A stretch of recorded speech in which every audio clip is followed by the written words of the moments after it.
ইরানের বিরুদ্ধে যুক্তরাষ্ট্রের নতুন করে হামলার আশঙ্কায় যখন মধ্যপ্রাচ্য কার্যত প্রহর গুনছে, তখন ইরানের সশস্ত্র বাহিনীর প্রধান major general Abdur Rahim Musavi জানালেন শক্তির বার্তা।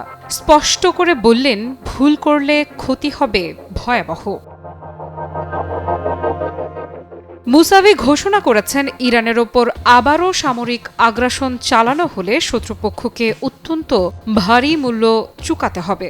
তার ভাষায়, ইরান আঘাত করলে তা শত্রুকে একেবারে শেষ করে দেবে। মুসাভি জোর দিয়ে বলেন, আঞ্চলিক দেশগুলোর পারস্পরিক সহযোগিতায় স্থিতিশীলতার মূল চাবিকাঠি। বহিরাগত শক্তির উপস্থিতি বরং অস্থিরতা বাড়ায়। সরাসরি নাম না নিলেও তার বক্তব্যে যুক্তরাষ্ট্রের প্রতি ইঙ্গিত স্পষ্ট।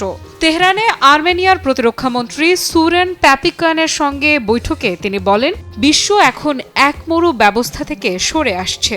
একক আধিপত্যের যুগ শেষের পথে। কিন্তু যুক্তরাষ্ট্র সেই পরিবর্তন মেনে নিতে চাইছে না, তাই নানাভাবে প্রভাব বিস্তারের চেষ্টা চালাচ্ছে।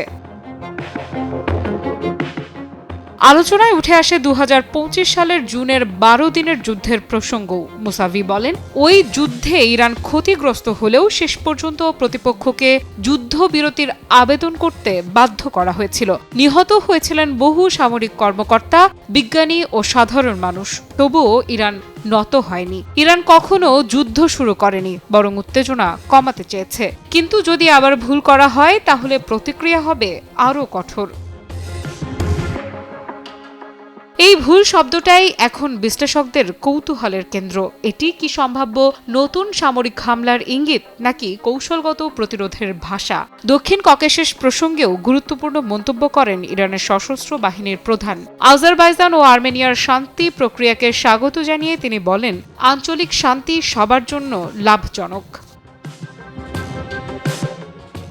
আর্মেনিয়ার প্রতিরক্ষা মন্ত্রীও একই সুরে কথা বলেন। তার মতে, সীমান্তের অখণ্ডতা এবং স্থিতিশীলতা দুই দেশের জন্যই অত্যন্ত গুরুত্বপূর্ণ। ইরান ও আর্মেনিয়া প্রতিশ্রুতিবদ্ধ প্রতিবেশী। দুই পক্ষই প্রতিরক্ষা খাতে সহযোগিতা বাড়াতে সম্মত হয়েছে প্রযুক্তি, প্রশিক্ষণ এবং সামরিক সমন্বয়ে। কি বুঝলেন ভাই?